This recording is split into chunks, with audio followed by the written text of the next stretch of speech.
नमस्कार मंडळी, आज आपण होममेड प्रोटीन पावडर बनवणार आहोत।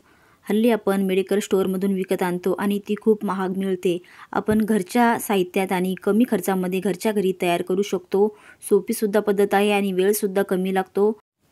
आणि घरी बनवलेली प्रोटीन पावडर आपल्या आरोग्याच्या दृष्टीने सुद्धा खूप फायदेशीर ठरते। त्यामुळे तुम्ही सुद्धा अशा पद्धतीने प्रोटीन पावडर घरच्या घरी तयार करा।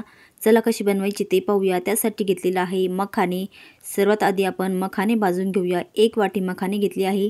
कुरकुरीत होईपर्यंत आपल्याला हे छान असे भाजून घ्यायचे आहे। तूप वगैरे टाकायचं नाही, कोरडेच आपल्याला भाजून घ्यायचे आहे।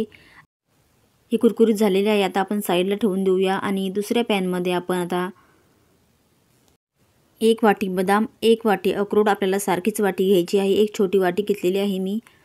आणि त्याच वाटीने 1 वाटी आपल्याला काजू घ्यायचे आहे आणि छान असे हे भाजून घ्यायचे आहे। खमंग होईपर्यंत याचा ओलेपणा आपल्याला पूर्णपणे घालवायचा आहे। अशा पद्धतीने लो फ्लेमवर आपण छान असे भाजून घेऊया।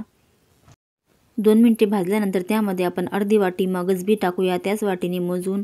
आणि नंतर आपण पुन्हा भाजून घेऊया। मगजबीला जास्त वेळ लागत नाही, त्यामुळे आपण ती नंतर टाकलेली आहे।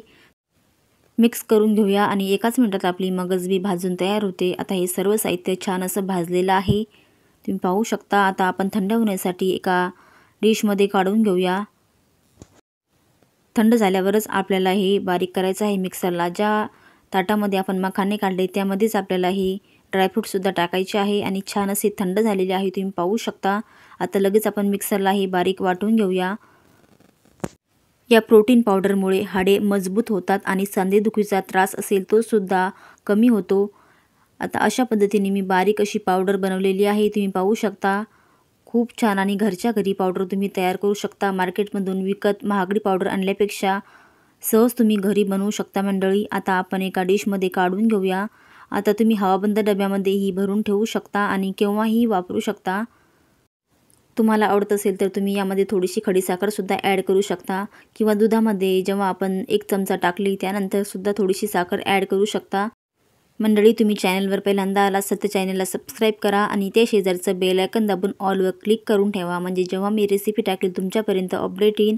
तुम्हाला ही आजची रेसिपी कशी वाटली कमेंट करून सांगा आणि रेसिपी आवडली असेल तर एक लाईकसुद्धा करा। आजची रेसिपी शेवटपर्यंत पाहिल्याबद्दल तुमचे मनापासून खूप खूप धन्यवाद। भेटूया अशाच मस्त छान टेस्टी हेल्दी रेसिपीमध्ये। बाय बाय मंडळी।